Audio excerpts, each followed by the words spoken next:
नमस्कार। सरकारी नौकरी और आरक्षण ये एक ऐसा टॉपिक है जिस पर बहस कभी खत्म नहीं होती।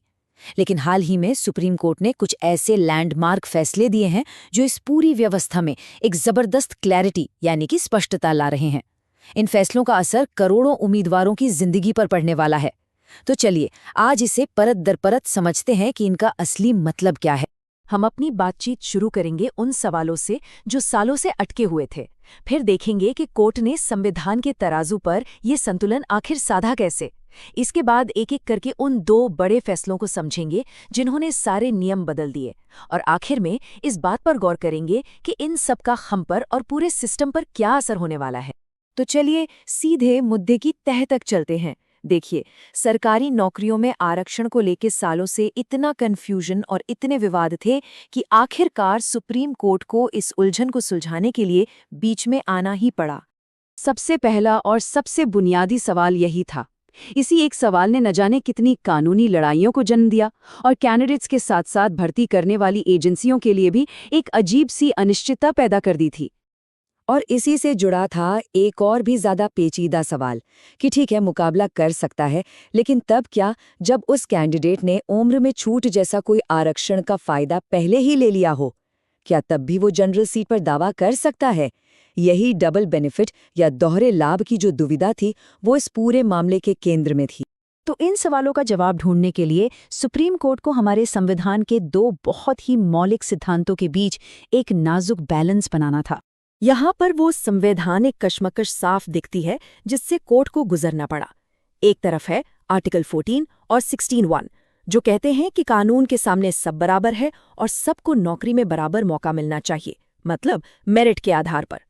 वहीं दूसरी तरफ है आर्टिकल 15(4) और 16(4) जो सरकार को पिछड़े वर्गों के लिए खास इंतजाम यानी आरक्षण करने की इजाजत देते हैं ताकि सामाजिक न्याय हो सके।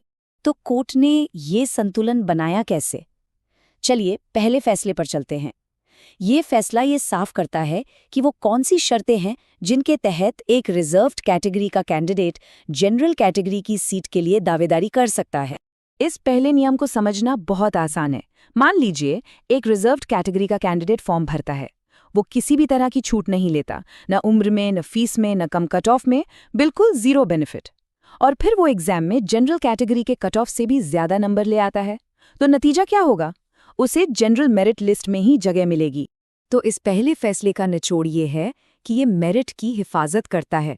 मतलब अगर कोई कैंडिडेट शानदार परफॉर्म करता है तो सिर्फ इसलिए उसके प्रदर्शन को नज़रअंदाज नहीं किया जा सकता क्योंकि वो एक रिजर्व्ड ग्रुप से आता है।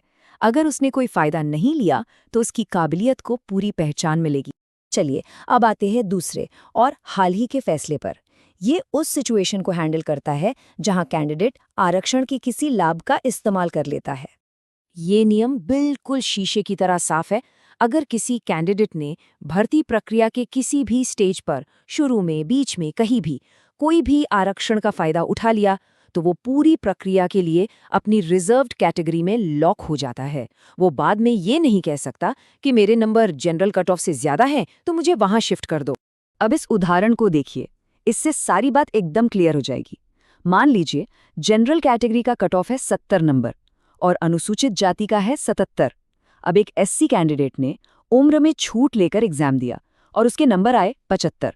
अब देखिए उसके 75 नंबर जनरल के 70 से तो ज्यादा हैं, लेकिन अपनी कैटेगरी के 77 से कम है। इस केस में वो जनरल सीट पर दावा नहीं कर सकता क्योंकि उसने शुरुआत में ही आरक्षण का फायदा ले लिया था। गेम का रूल शुरू में ही सेट हो गया।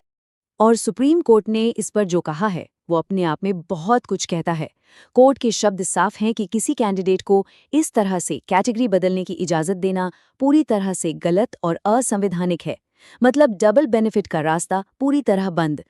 ठीक है, तो हमने नियम तो समझ लिए, पर अब जरा बड़ी तस्वीर देखते हैं और ये समझते हैं कि इन दो फैसलों का असल दुनिया में यानी हम सब पर क्या असर होगा, चाहे वो उम्मीदवार हों, भर्ती एजेंसियां हों या पूरा का पूरा सिस्टम हो। जनरल कैटेगरी के कैंडिडेट्स के लिए ये एक तरह का आश्वासन है। उन्हें अब ये पता है कि रिजल्ट आने के बाद लिस्ट में कोई फेरबदल नहीं होगा और कोई ऐसा कैंडिडेट उनकी सीट पर नहीं आएगा जिसने आरक्षण की छूट लेकर एग्जाम पास किया हो। भर्ती करने वाली एजेंसियों के लिए तो ये एक बहुत बड़ी राहत है। अब नियम एकदम साफ हैं, जिससे पूरी प्रक्रिया में पारदर्शिता बढ़ेगी। और सबसे बड़ी बात, सिलेक्शन लिस्ट को लेकर होने वाले अंतहीन विवाद और कोर्ट केस कम होंगे, जिससे भर्ती प्रक्रिया ज्यादा स्मूथ चलेगी। और जहां तक रिजर्व कैटेगरी के कैंडिडेट्स की बात है, तो ये फैसला उनके खिलाफ नहीं है, बल्कि ये उन्हें एक साफ विकल्प देता है। या तो आप बिना किसी फायदे के पूरी तरह से मेरिट पर मुकाबला करें, जहां आपकी काबिलियत को सराहा जाएगा, या फिर आरक्षण कोटे के तहत जो सुरक्षा मिली है उसका इस्तेमाल करें। दोनों रास्तों के नियम अब एकदम साफ है। आखिर में अगर हम सुप्रीम कोर्ट के इन फैसलों का सार निकालें तो 3 बड़े संदेश सामने आते हैं। पहला, मेरिट और आरक्षण एक दूसरे के दुश्मन नहीं हैं, बल्कि एक दूसरे के पूरक हैं। दूसरा, सच्ची समानता का मतलब हमेशा ये नहीं होता कि सबके साथ एक जैसा बर्ताव किया जाए। और तीसरा, और सबसे जरूरी, कि आरक्षण का मकसद पिछड़े वर्गों को बराबरी पर लाना है, उन्हें कोई अनफेयर एडवांटेज देना नहीं। ये फैसले यकीनन दशकों पुराने कन्फ्यूजन को खत्म करते हैं और एक साफ रास्ता दिखाते हैं। लेकिन एक बड़ा सवाल अब भी हमारे सामने है, क्या इन नए नियमों ने भारत में योग्यता और अवसर के बीच वो एकदम सही संतुलन बना दिया है जिसकी हमें हमेशा से तलाश रही है? इस पर सोचना तो बनता है।